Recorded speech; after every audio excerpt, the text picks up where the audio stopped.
Hola a todos, espero que estén bien, gracias por estar ahí, gracias por poner seguir en el canal, por todos los comentarios que están haciendo, por las sugerencias, todo es maravilloso.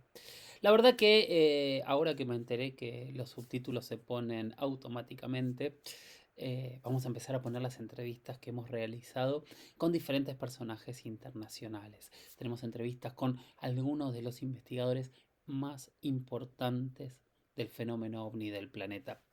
Y quería empezar con una de las personas que a mí más me ha moldeado en algún sentido mi forma de pensar. Más allá que él afirma cosas que yo, por supuesto, no afirmo, creo que tiene un nivel de conocimiento que es asombroso. Estoy hablando de Nick Pope. Nick Pope, este ex asesor de defensa del Ministerio de Gran Bretaña, es uno de los investigadores hoy más importantes, creo yo, en torno a la investigación del fenómeno ovni y siempre tiene una mirada muy, muy enriquecedora, porque tiene una mirada de él es testigo, o él es un experto de élite y tiene una enorme, enorme cantidad de conocimiento, de entrevistas y de acceso a información que pocos tenemos y que en este último tiempo empiezan a aparecer cada vez más, ¿no? Como esta información que parecía que algunos tenían, hoy empieza a llegar a todos nosotros. Me parece que está buenísimo escucharlo. Como siempre, recuerden que son entrevistas que tienen más de 10 años, que estaban guardadas en mi arcón de entrevistas, que nunca salieron así y que yo estoy convencido que son estos espacios en donde yo les recomiendo, siéntense para escuchar todo lo que este personaje tiene que decir. La entrevista final de Nick Pope es de más de 2 horas, así que la voy a cortar en dos o tres partes para que no sea realmente tan larga. Esta primera son 40 minutos, que realmente no tiene desperdicios. Creo que todo el que quiera escucharla hasta el final se va a realmente sorprender. Con ustedes, la primera parte de Nick Pope. If we do encounter extraterrestrials, we have to ask the question, could they regard us as a potential threat to the wider universe, or could they regard us as a problem that they need to solve? For example, they may look at the things that we are doing to our own planet, to our environment, and they may say this dangerous species is in danger of wiping out all these other millions of species on the planet. We need to stop them. Or they may see the fact that we have used atomic weapons against fellow human beings, and now we are developing and taking the first steps in our space program, and they may say, well, planet Earth is a potential threat. We will deal with it before a few more 100 years pass and these human beings are out there amongst the other civilizations causing trouble. So this is why I say we simply don't know what the mind of an extraterrestrial would be. So it is perhaps naive to simply assume that everything is going to be happy and friendly. For many years, governments all around the world, usually handled by the military, have investigated the UFO phenomenon and taken it very seriously. This is a potential defense and national security issue. But for the media and for the public, these same governments have said, oh, this is not a problem. We maybe have a little look, but we are not particularly interested. This is not correct. Whether it is deliberate or just an attempt to downplay the extent of interest, interest has always been strong. And of course, it is logical. Every air force, every government wants to know what is operating in its airspace. You could simply not have a situation where a air traffic controller detects something on radar, pilots see it, and the government says, oh, we're not interested. Of course, governments are interested in UFOs, whatever they turn out to be. One of the reasons for secrecy is embarrassment. No government, particularly the United States, arguably the world's only superpower, the most powerful nation on earth. Well, America cannot turn around and say, we don't know what this is. Governments do not like to say, we don't know. It makes them look small. It makes them look ignorant. And government, of course, always to the people, both their own people and to the wider world, want to project power and authority. And you do not have power and authority by an admission that you have lost control of your own airspace. So that's one reason for secrecy. Another big reason for secrecy is technology acquisition. In fact, I believe this is the single biggest reason for keeping this subject highly classified and mostly keeping it hidden from the people, with unclassified information coming out under the Freedom of Information Act, but the serious and important stuff remains a secret. There is a technology implicit in the UFO phenomenon. Again, whatever one believes about UFOs, whether you think they are Russian or Martian, it doesn't matter. The technology displayed by these objects, the speed, the maneuverability, the ability apparently to sometimes cloak themselves, invisibility, both radar invisibility often and optical invisibility. These things are holy grails for science. And the nation, let us suppose for a moment that this is extraterrestrial. The nation on Earth that first acquires this technology for itself and develops this technology, that country will be the dominant force on this planet for the foreseeable future. So when we investigate UFOs, whether it's in Britain, America, Argentina, Brazil, France, it doesn't matter. When we investigate UFOs, we are in a race with every other country on the planet to get this technology first. My work at the British Ministry of Defence fell into several different categories. Firstly, I was responsible for policy on this issue, advising the government on how to handle the situation. Secondly, I had to recommend ways that this policy would be portrayed to the British Parliament, to the media, and to the public.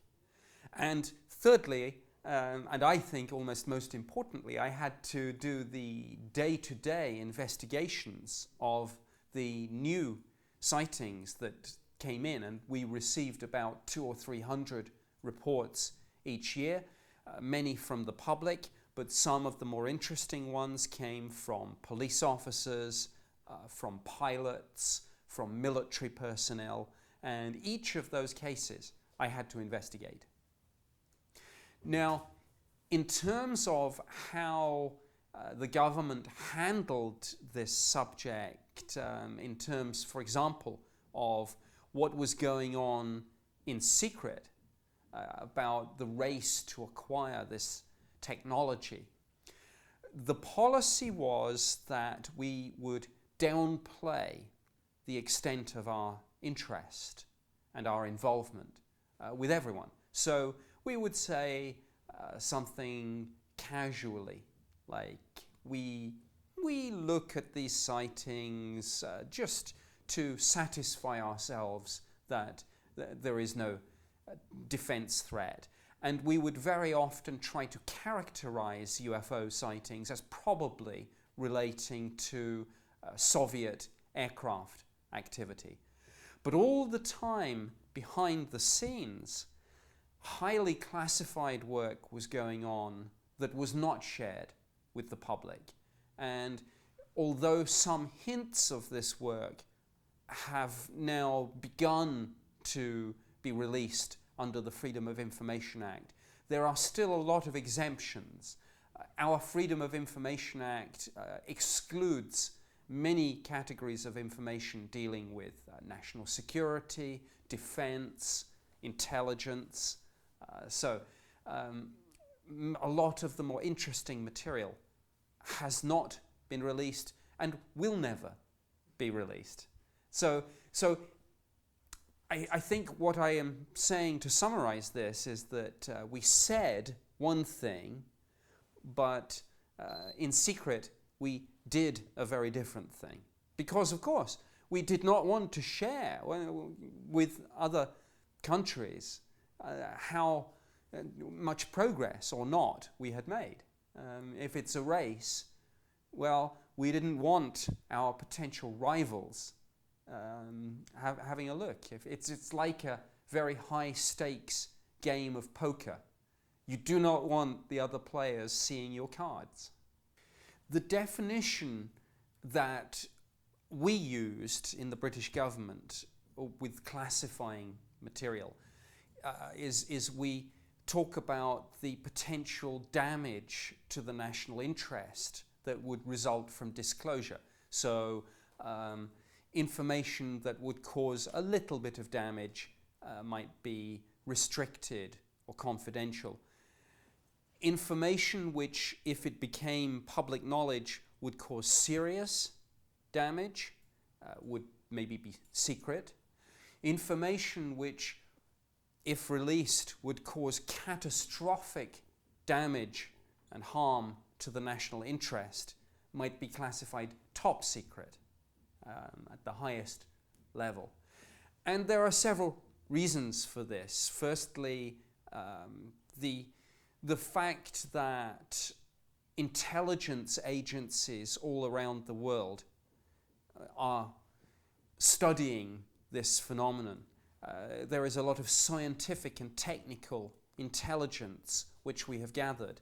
And of course, we do not want to share this intelligence with other countries, particularly countries that we do not have good relations with, like Russia and China, for example. The very countries that spend vast resources on trying to penetrate our defense ministry and other intelligence agencies to discover all our secrets. So this is one reason, to protect the knowledge and information that we have.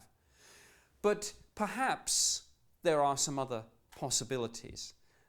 Perhaps there is a fear that the truth about the true nature of the UFO phenomenon would be too frightening for people. I don't know. I'm speculating about that. But when I see the way that governments all around the world do classify information and do... some governments, including America and Britain, have released a lot of files on UFOs, but what we find is that most of this information is unclassified. So we have seen old cases being released. We have seen cases where perhaps other countries already know about these sightings, maybe because they've been on television. But I think we do not yet have all the information released. So in a sense, it's like a big iceberg.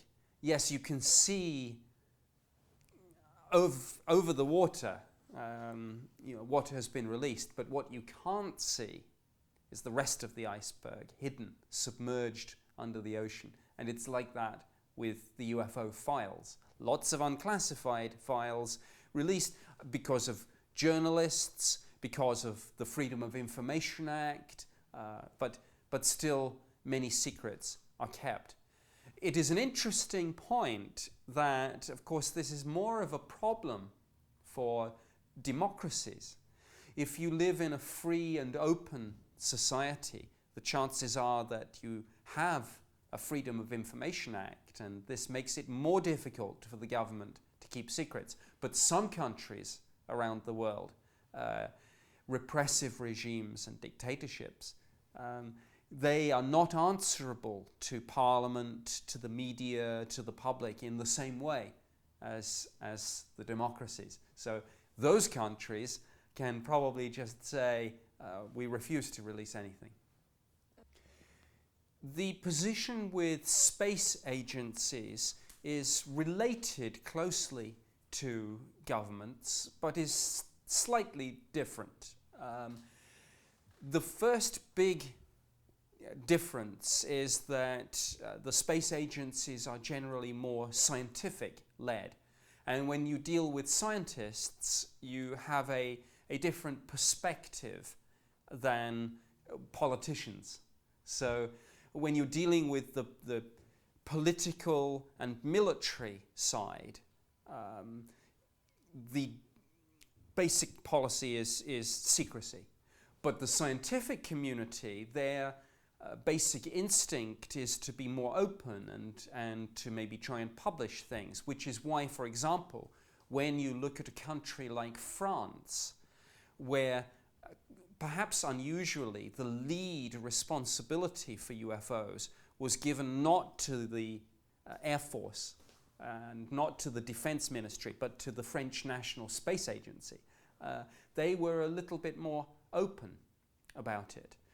But having said that, in many countries one can still regard the space agencies as being either a part of government or certainly having a very close relationship with government. For example, being dependent upon government for funding.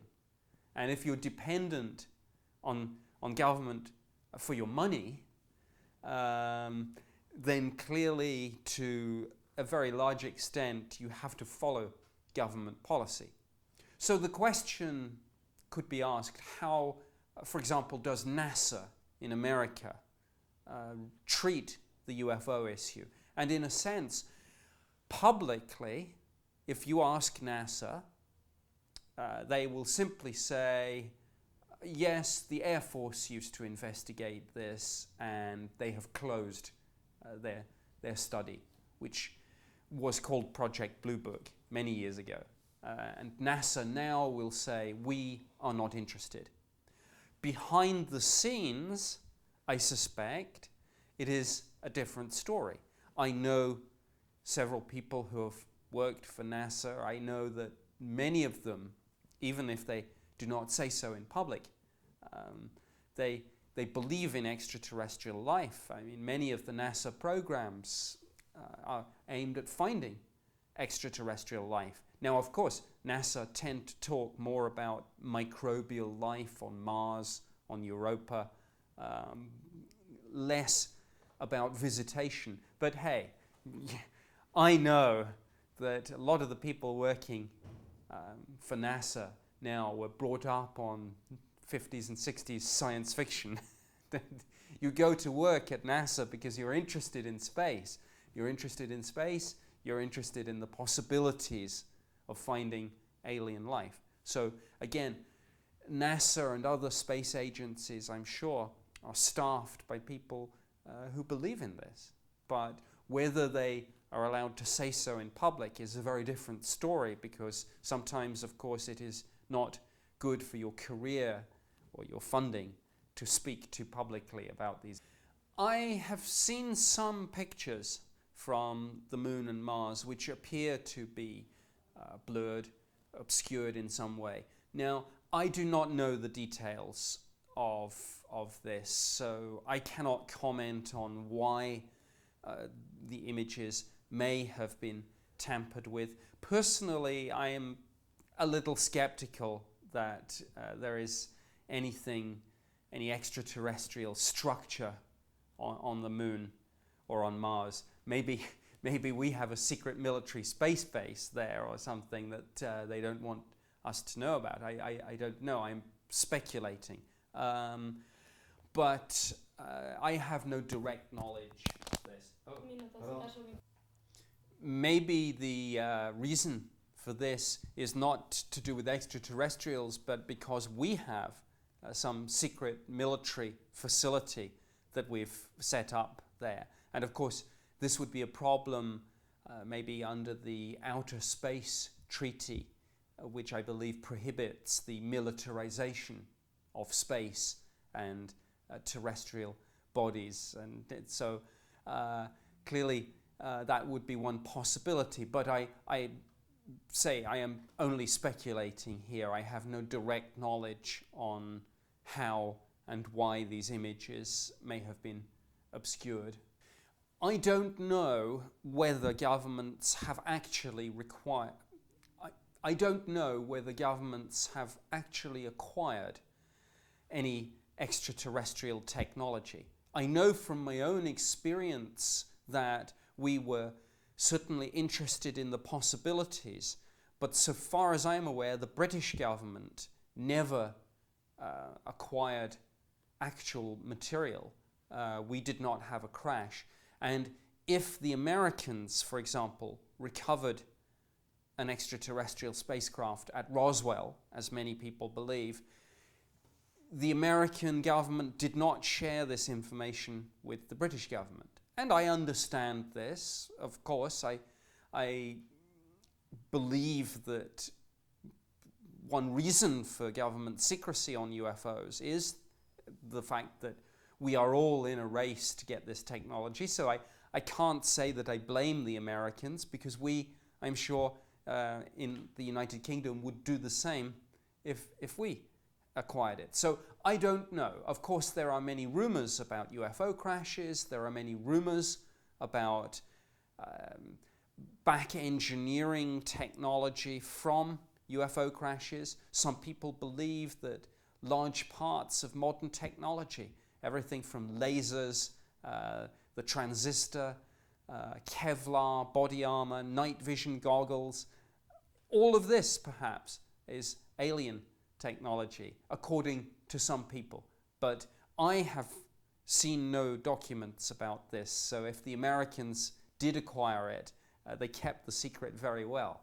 Maybe everything we know, or we think we know, about Roswell is disinformation to throw us off the trail of the real secrets here. I don't know. I have not seen those videos, but I know from my government work that around Air Force One, around the aircraft of the President of the United States or any world leader, there is a total exclusion zone. So if any object, whether it's known or unknown, comes too close, there is an immediate alert.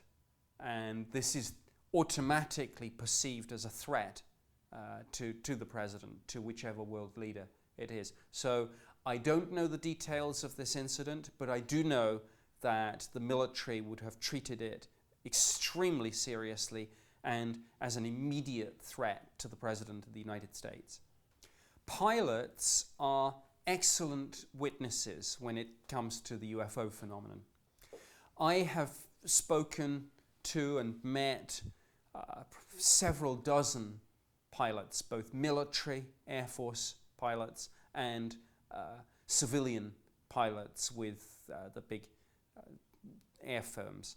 And many of them have told me about their own UFO sightings, and what is, I think, important about the testimony of pilots is two things. Firstly, they are excellent witnesses because they are constantly looking at objects in the sky, so they have a much better perception of things like the size of an object, the speed of an object, the distance of an object, than, say, other members of the public. So they are very good witnesses. Also, pilots are working very closely with the air traffic controllers, so many times that a pilot sees a UFO, simultaneously it will be tracked on radar, which again gives us a much better overall picture. It's not just somebody's story. There is hard scientific evidence there. But there is a problem too for the pilots. And the problem is particularly for commercial airline pilots, that the airlines are very nervous of the UFO issue. And because popular culture treats UFOs as a joke, as Hollywood science fiction movies, Little Green Men, the airlines are not comfortable when pilots start discussing UFOs because they fear that the public will think that the pilots are delusional. So, what we find is that whether officially or unofficially, most of the big airlines all around the world instruct their pilots not to report a UFO, not to speak about UFOs. This subject is off limits. And it is a source of great frustration to many pilots because they say, look, clearly this is a serious safety issue. We've had several occasions where we have had to take evasive action to avoid a collision. And yet our employers tell us, don't talk about it. What tends to happen now is that when pilots see a UFO, they will deliberately avoid using the phrase UFO. So they will report something like, and they will choose their words very carefully. They will say an unusual aircraft. They will say, perhaps I have seen some secret prototype military drone or spy plane that I wasn't supposed to see. I have heard UFOs called unusual helicopters, unconventional aircraft, unidentified aerial phenomena. You know, anything to avoid using phrases like UFO and flying saucer. So these things will still be reported sometimes, and they will then go, I think, two different ways. Sometimes they will still go to the Air Force and the Ministry of Defense, and they will be looked at from a defense and national security perspective. Although the problem is that in America and in Britain, the formal UFO program, I mean, for example, the office where I used to work has now been closed. But of course they will still investigate, but just with the chain of command, outside of any formally set up UFO research program. But the other way in which these sightings will be investigated is that the pilots have their own regulatory authorities. For example, in Britain we call it the Civil Aviation Authority. In America it is the Federal Aviation Administration. This is the part of government that regulates flying, whether it's flight safety, aircraft accidents, everything to do with aerospace activity.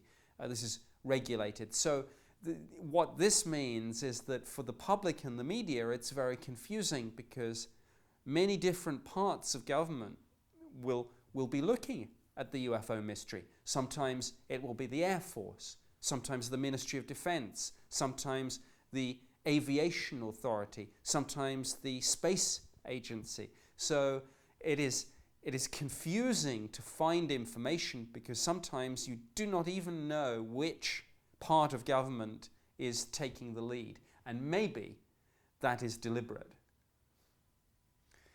In a situation where a pilot sees a UFO and where that sighting is backed up by the radar evidence, again, there are two different ways in which it can be investigated, which is not an ideal situation. Firstly, it could be treated as a flight safety issue. and investigated by the aviation authorities. And this is what happens usually if a pilot says, I came very close to this object. So what tends to happen is that they convince themselves that maybe it was a secret government project that they were unable to find information about. I mean, after all, one part of government does not necessarily tell the other part of government what's going on, particularly with highly classified defense projects. So that's one possibility. Another possibility is they say, well, maybe it was some unregistered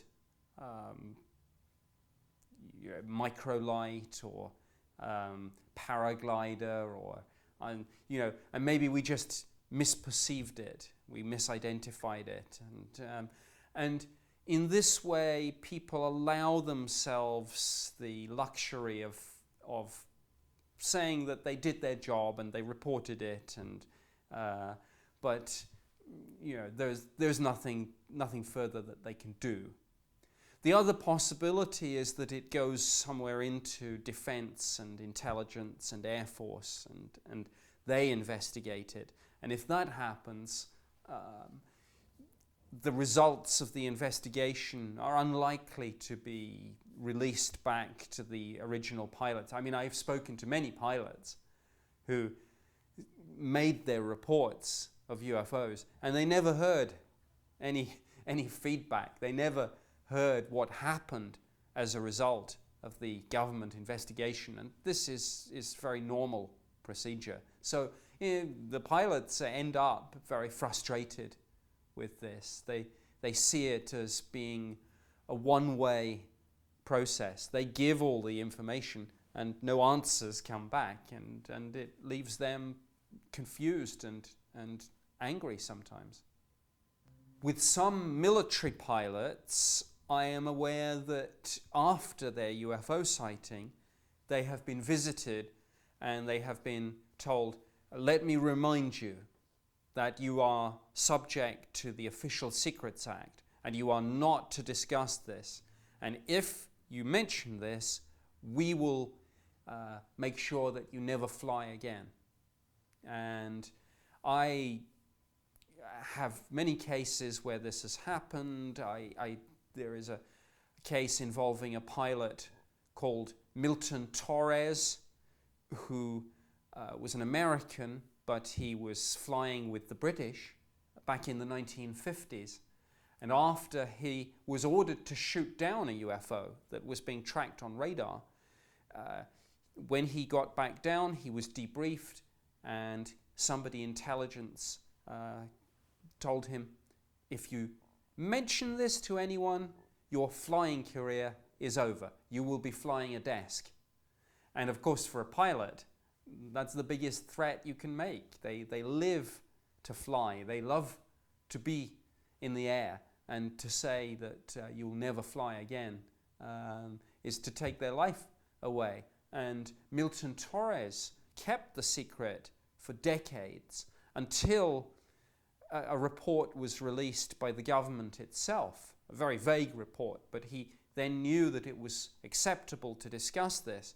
But the problem is that in the intervening period, his father had died, and this pilot was in tears as he described the stress of having to keep this secret and not being able to tell his father, when he said his father would so have loved to have heard this story, but never got to hear it. So this is an example of the pressure that is sometimes put on these people and the very human consequences that this has. And a lot of these pilots are now very angry at the way that they've been treated. So I don't know whether it will happen soon or not, but maybe the pilots will get together and they will say, you know what, enough is enough. We stand together on this issue and we are not going to be told anymore to stay silent. It would be interesting if that happens.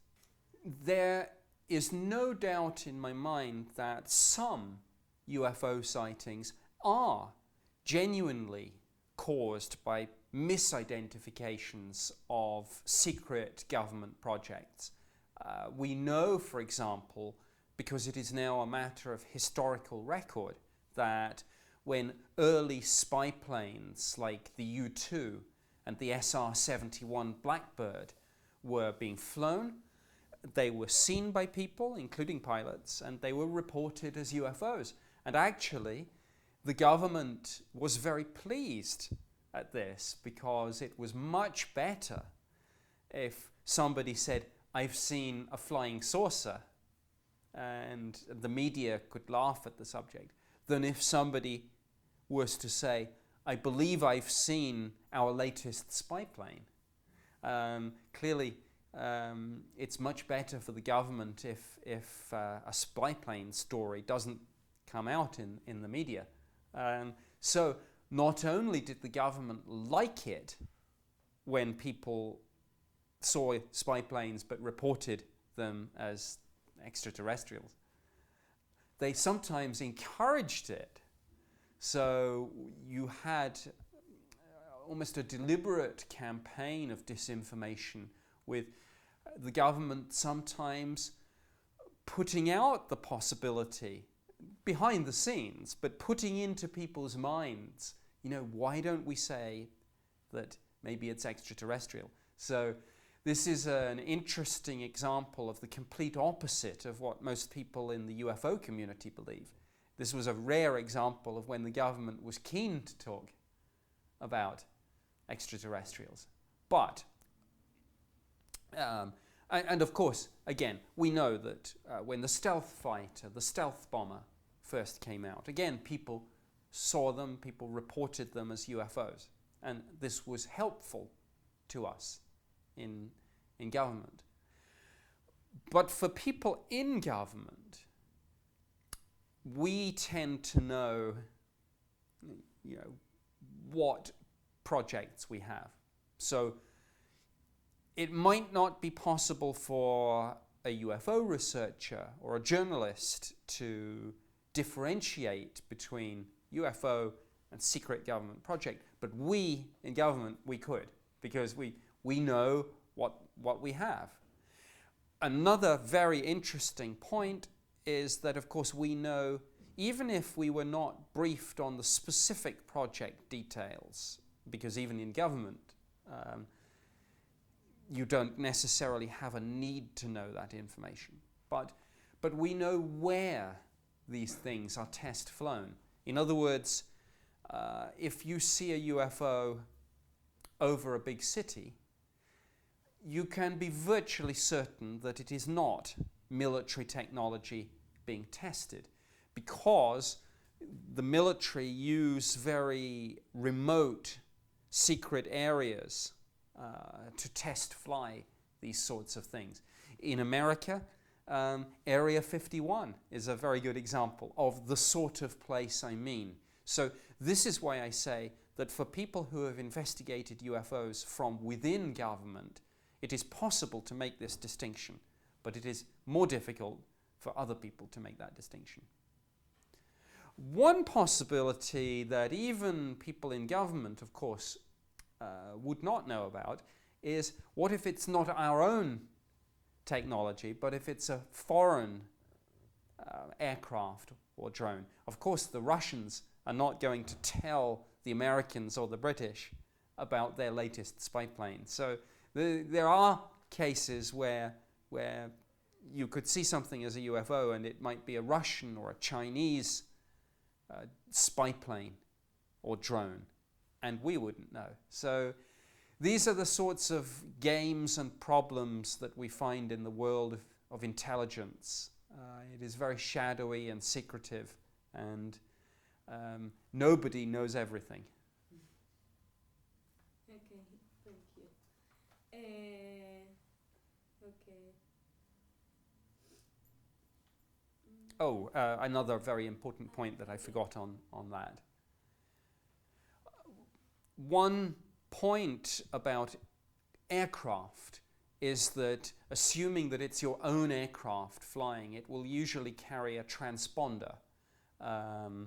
So this is a device that helps radar operators track commercial aircraft, and it is tied in with what the military call identification friend or foe, which is a way, for example, in a combat situation of making sure that you don't accidentally shoot down your own aircraft with a ground-to-air missile, for example. So there are ways in which the government, the military, the Air Force is able to differentiate between an aircraft, even a secret aircraft, and something genuinely unknown. Okay, perfect. And Public knowledge.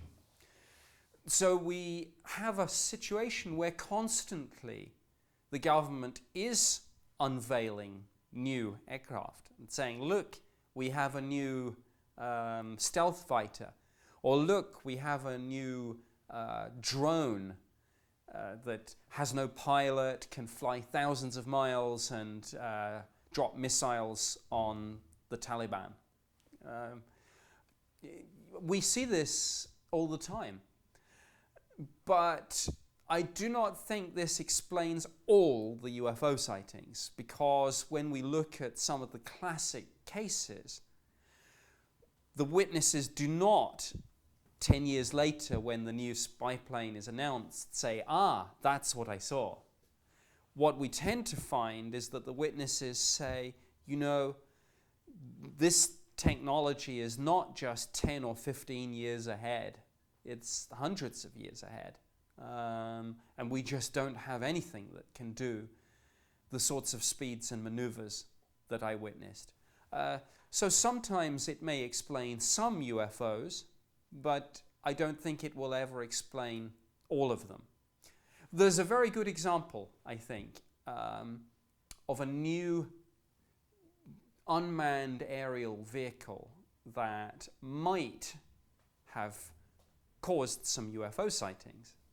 And this is British Aerospace Systems, and it is called Taranis. And Taranis was the old Celtic god of war and thunder, I believe. And when the existence of a prototype of Taranis was announced, they opened the hangar, they shone lights on it, and you were looking at something from a Hollywood science fiction movie. It looked like a flying saucer, and yet it's one of ours. It's the British government's new drone. So. sorry. Se può entrare l'ultima